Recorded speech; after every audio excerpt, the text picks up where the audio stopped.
আপনারা এমন ভাবে আকার ইঙ্গিতে আপনারা বলেন যাতে মানুষ রাস্তায় নেমে আসে এবং একটা গণ অভ্যুত্থান হয়। আদারওয়াইজ আপনি সেনাবাহিনীর দিকে চেয়ে থাকবেন, সেনাবাহিনী বলবে যে আমাদের তো কোনো প্ল্যাটফর্ম রেডি করে দেয়নি। আপনি জুডিশিয়ারিকে বলবেন, জুডিশিয়ারি বলবে আমাকে তো কোনো প্ল্যাটফর্ম রেডি করে দেয় না, কারণ সেনাবাহিনী প্রধান এখন তার আত্মীয়। সরকার ভালো করে জানেন জুডিশিয়ারির মাধ্যমে জুডিশিয়ারি বা আদালত এমন কোন রায় দিবে না যেখানে উনি ক্ষমতাচ্যুত হয়ে যেতে পারে। যে আওয়ামী লীগের লোকজন এখন এই সুইস ব্যাংকের টাকা উঠিয়ে এবং বাংলাদেশ থেকে টাকাটা মানি লন্ডারিং করে এখানে আনছে, এনে এনে এগুলো বিজনেসের ওভার ইনভয়েসিং এর মাধ্যমে ডলার গুলো আবার বাংলাদেশে ঢুকাচ্ছে। এই যে আপনি দেখেন গত 15 বছর শেখ হাসিনাকে সময় দেওয়াতে কি হয়েছে, আপনি হাইকোর্টে যাদেরকে বিচারপতি নিয়োগ দেওয়া হয়েছে এটা ভার্চুয়ালি তাদের একটা আইনের ডিগ্রি আছে এবং তারা কিন্তু একজন আওয়ামী লীগের বড় লেসপেন্সার।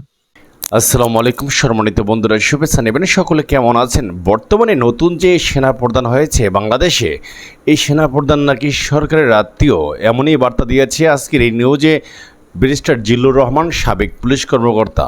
সে যে গোপন তথ্য দিয়েছে সেটা আমরা জানতে পারবো।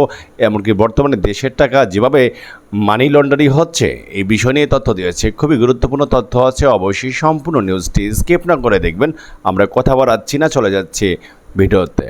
তার মানে এই যে বিচার বিভাগে গত 15 বছরে হাইকোর্টের প্রত্যেকটা বিচারপতি আপনি দেখবেন তাদের কথাবার্তা, চাল চলন, তাদের দেখলে মনে হবে যে তারা কেউ বিচারপতি নয়, তারা হলো আওয়ামী লীগের একজন বড় রাজনৈতিকবিদ। এই যে 15টা বছর আপনি যে তাদেরকে সময় দিলেন আর বারবার আপনি বলছেন যে ভারত ভারত ভারত, তাহলে ভারতকে খেদানোর জন্য, ভারতকে প্রতিরোধ করার জন্য মালেক ভাই আপনারা কি করছেন? এই যে ট্রেন যে চুক্তিটা হলো, চুক্তি নিয়ে আমরা আইনি ব্যাখ্যা বিশ্লেষণ দিচ্ছি। আমরা বলছি শেখ হাসিনা সংবিধান লঙ্ঘন করেছে।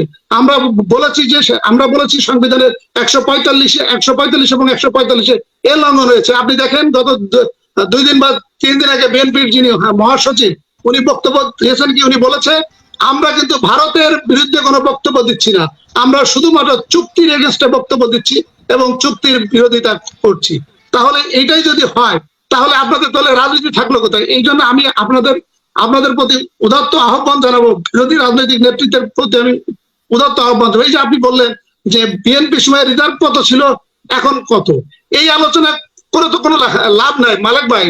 মানুষ তো চাচ্ছে রেজাল্ট, কারণ মানুষ তো অতিষ্ঠ হয়ে যাচ্ছে। কারণ আমি তো সেনাবাহিনী, পুলিশ, জুডিশিয়ারি 3 ব্যাকগ্রাউন্ডে যেত লোক, আমি কিন্তু তাদের সাথে আলাপ করি এবং তাদেরও একটা প্রশ্ন, তাদেরও একটা ক্ষোভ যে আমাদের তো একটা প্ল্যাটফর্ম রেডি করে দিতে লাগবে।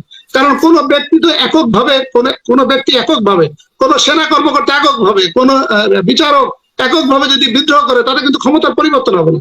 আপনাকে ক্ষমতার পরিবর্তন করতে গেলে সশস্ত্র বিপ্লব লাগবে। কিন্তু আপনাদের পক্ষ থেকে আমি তো কখনো সশস্ত্র বিপ্লবের কথা আমরা শুনি না। আপনাদের যদি রাজনৈতিক ভাবে সশস্ত্র বিপ্লবের কথা বলতে অসুবিধা থাকে তাহলে আপনারা এমন ভাবে আকার ইঙ্গিতে আপনারা বলেন যাতে মানুষ রাস্তায় নেমে আসে এবং একটা গণ অভ্যুত্থান হয়। আদারওয়াইজ আপনি সেনাবাহিনীর দিকে চেয়ে থাকবেন, সেনাবাহিনী বলবে যে আমাদের তো কোনো প্ল্যাটফর্ম রেডি করে দেয়নি। আপনি জুডিশিয়ারিকে বলবেন, জুডিশিয়ারি বলবে আমাকে তো কোনো প্ল্যাটফর্ম রেডি করে দেয় না। আপনি জনগণের দিকে চেয়ে থাকবেন, জনগণ বলবে যে আমাদের যারা নেতা এরা তো মাঠে নামে না, আমরা যখন সমাবেত হই তখন তো আমাদের কোনো হুকুম দেয় না। তাহলে এইভাবে যদি চলে তাহলে যেটা ঘটার সেটাই কিন্তু ঘটবে। এই জন্য আমরা শুধু বারবার শেখ হাসিনা বা প্রফেসর ফরহাদ ভাইকে আমরা যে দায়ী করছি, গালি দিচ্ছি, শুধু এই গালির জন্য আমাদের যে অপোজিশন, যে রাজনৈতিক নেতৃত্ব, মানে যেটাই হোক, আপনারা হয়তো বলবেন যে আমরা ওই মাঠে নামতে পারি না, আমাদেরকে গুম করে, খুন করে, আয়না ঘরে নেয়। That is the different issues, এবং সেটা তো আপনাদের আভ্যন্তরীণ বিষয়। কারণ আপনি ক্ষমতার পরিবর্তন হলে আপনি প্রধানমন্ত্রী হবেন, আপনি ক্ষমতার পরিবর্তন হলে আপনি মন্ত্রী হবেন, আপনি ক্ষমতার পরিবর্তন হলে আপনি স্পিকার হবেন। কিন্তু জনগণ তো যে জনগণ ওইখানে কিন্তু থাকবে। কিন্তু জনগণ তারপরও এটা পরিবর্তন চায়। জনগণ এই স্বৈর শাসক এবং ভারতের যে একসত্ব অধিকার বা আধিপত্যবাদ, এটা কিন্তু মানুষ পরিবর্তন চায় এবং এখনো জনগণ আপনাদের সাথে আছে, আমিও আছি। আপনাদের একটা প্ল্যাটফর্ম আমি চাই। এখন সর্বশেষ যে আমার দর্শক শ্রোতা একজন বলেছে এত কিছু দুর্নীতি হচ্ছে, বেনজির আজিজ, মতিউর এবং একের পর এক ঘটনাগুলো ঘটছে, হাসিনা আক্তার। আমি আপনাকে যেটা বলি এবং দর্শক শ্রোতারা যে প্রশ্নটা করেছেন এটি হলো, আপনি দেখবেন যে আগামী 15-20 দিন, 1 মাসের ভিতর আরো কিন্তু এই ধরনের দুর্নীতির খবর আসবে এবং এটা কিন্তু মিডিয়াতে আসবে। এটা মিডিয়াতে আসবে এবং এটা চলবে এবং সরকার এটা পরিকল্পিতভাবে করবে। কারণ সরকার এখন, আপনি যেটা বললেন যে সরকার কি কোনো কিছু লুকানোর চেষ্টা করছে, সরকার আসলে লুকানোর চেষ্টা করছে। সরকার এখন যে ভয়টা পাচ্ছে, পঞ্চম যে ভয়টা পাচ্ছে, সেটা হচ্ছে অর্থনৈতিক অভ্যুত্থান। কারণ সরকার ভালো করে জানে যে নির্বাচনের মাধ্যমে আমি ক্ষমতাচ্যুত করতে পারবে না। সরকার ভালোভাবে জানে যে সেনা অভ্যুত্থানের মাধ্যমে আমি ক্ষমতাচ্যুত হব না, কারণ সেনাবাহিনী প্রধান এখন তার আত্মীয়। সরকার ভালো করে জানে জুডিশিয়ারির মাধ্যমে, জুডিশিয়ারি বা আদালত এমন কোন রায় দিবে না যেখানে উনি ক্ষমতাচ্যুত হয়ে যেতে পারে। এখন উনি ভয় পাচ্ছে অর্থনৈতিক অভ্যুত্থান। অর্থনৈতিক অভ্যুত্থান যেটা রিজার্ভের যে অবস্থা, হাসিনা আক্তার এই অর্থনৈতিক অভ্যুত্থানটাকে ঢাকা দেওয়ার জন্য, বা অর্থনৈতিক অভ্যুত্থান যাতে না হয়, রিজার্ভ কিন্তু এখন, আমি এর আগে কিন্তু আপনাকে বলেছি, 7 থেকে 8 বিলিয়ন ডলারে কিন্তু নেমে এসেছে।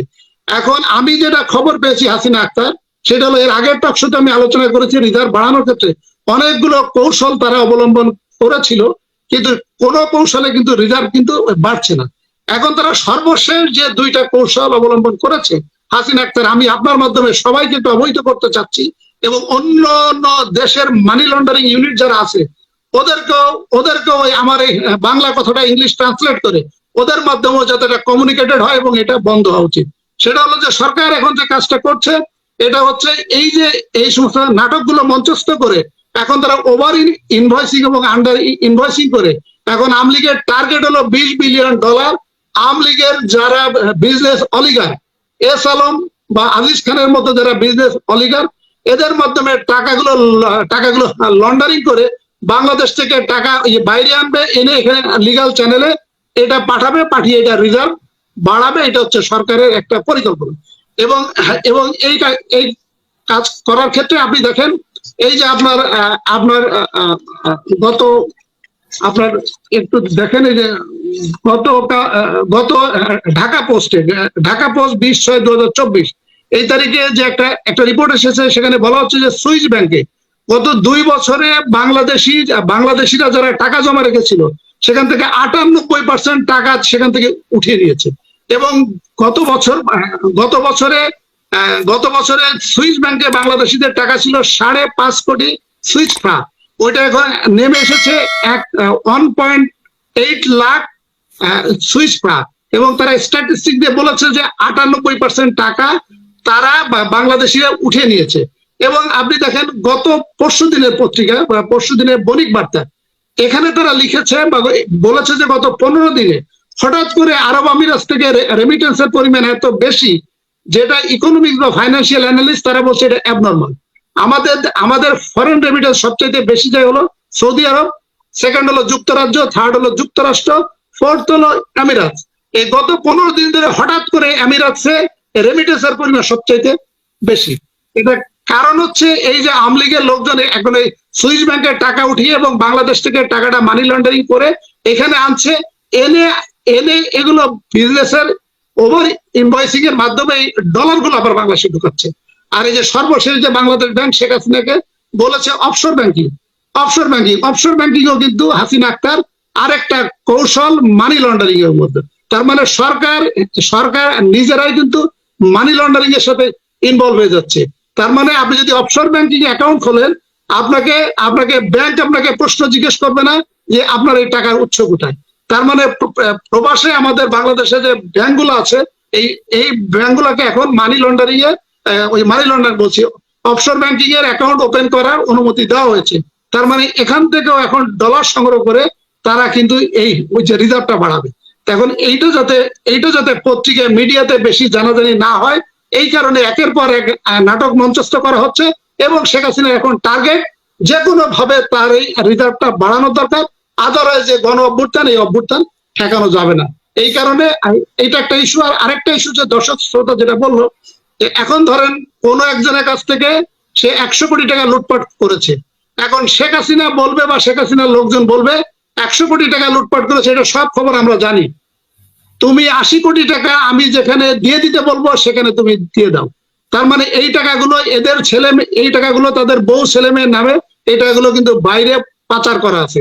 এখন সে বাঁচার জন্য তাকে বলবে আইদার আপনাকে জেলে ঢুকাবো, হাজতে ঢুকাবো, আপনার যাবজ্জীবন কারাদণ্ড হবে, সম্পদ বাজেয়াপ্ত হবে, আপনি সামাজিক ভাবে কেউ হবে।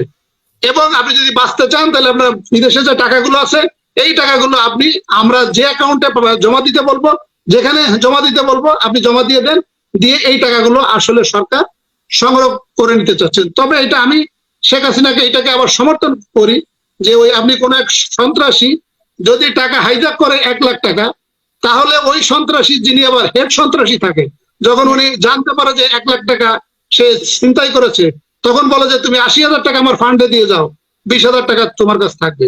তো শেখ হাসিনা যে কাজটা করেছে ঠিক আছে, উনি স্বৈর শাসক, যে তার মানে যারা দুর্নীতিবাদ এই টাকাগুলো যারা ইনকাম করেছে, এই টাকাগুলোর এখন 80% হয়তো শেখ হাসিনা উনার দল অথবা উনার নিয়োগকৃত কোন বিজনেসম্যানকে বলবে এই টাকাগুলো তোমরা কালেকশন করো, কালেকশন করে তুমি এটা বাংলাদেশে পাঠিয়ে দাও। এবং পক্ষান্তরে যারা এই কাজগুলো করছে ওদেরকে আবার বলবে যে তোমাকে কিন্তু আমি বাঁচিয়ে দিলাম, 100 টাকার 80 টাকা নিলাম, কিন্তু তোমাকে বাঁচিয়ে দিলাম, তুমি যে কাজ করেছো আগে এটা তুমি একইভাবে করে যাও, কিন্তু আমার ক্ষমতা যেন নড়চড় না হয়। আমসালা ছুটোই যাবে। কারণ এটা হলো যে টাকাগুলো ফেরত যাচ্ছে সেটা হলো সরকার নিয়ন্ত্রিত যে টাকাগুলো পাচার করা হয়েছে, মানে শেখ হাসিনা বা শেখ হাসিনার আত্মীয় স্বজন যে টাকাগুলো পাচার করেছে সেইগুলো হয়তো রিটার্ন যাবে, কিন্তু অন্যরা কিন্তু এই পড়ন্ত বিকালে মানে সূর্য অস্তমিত যেখানে হয়ে যাওয়ার পথে সেখানে রিস্ক নিয়ে তার টাকা রিস্ক নিয়ে আবার বাংলাদেশে ঢুকাবে। ফরদ ভাই, মানুষ কিন্তু এত বোকা না। এটা হলো একটা ইস্যু। আর আরেকটা ইস্যু হলো এই যখন আপনি টাকাগুলো পাঠাতে যাবেন লিগাল চ্যানেলে, তখন কিন্তু আপনার ইউকে, আমেরিকা, অস্ট্রেলিয়া প্রত্যেকটা দেশে কিন্তু মানি লন্ডারিং ইউনিট আছে। তো মানি লন্ডারিং ইউনিটে যখন এই টাকাগুলো আটকা পড়বে, তাহলে যে লোক এই রিস্ক নিতে যাবে তার আম সালা দুটোতেই যাবে। এটা হলো একটা সাময়িক, যারা শেখ হাসিনা বা শেখ হাসিনার যারা লেসপেন্সার বা তার যারা আত্মীয় স্বজন টাকা পাচার করেছে, এরাই হয়তো টাকা রিটার্ন নিতে পারে, বাদ বাকিরা কেউ টাকা রিটার্ন নিবে না। তারপরেও যদি তারা রিটার্ন নেয়, কিন্তু সেটা ওই দেশের মানি লন্ডারিং এর ইউনিটের কাছে ধরা পড়ার সম্ভাবনা আছে, এবং আম সালা দুটোই যাওয়ার সম্ভাবনা আছে। ফরদ ভাই, ধন্যবাদ। সম্মানিত দর্শক, ব্যারিস্টার জিল্লুর রহমান সে যে বক্তব্য দিয়েছে সেটা আমরা সকলে দেখতে পেয়েছি।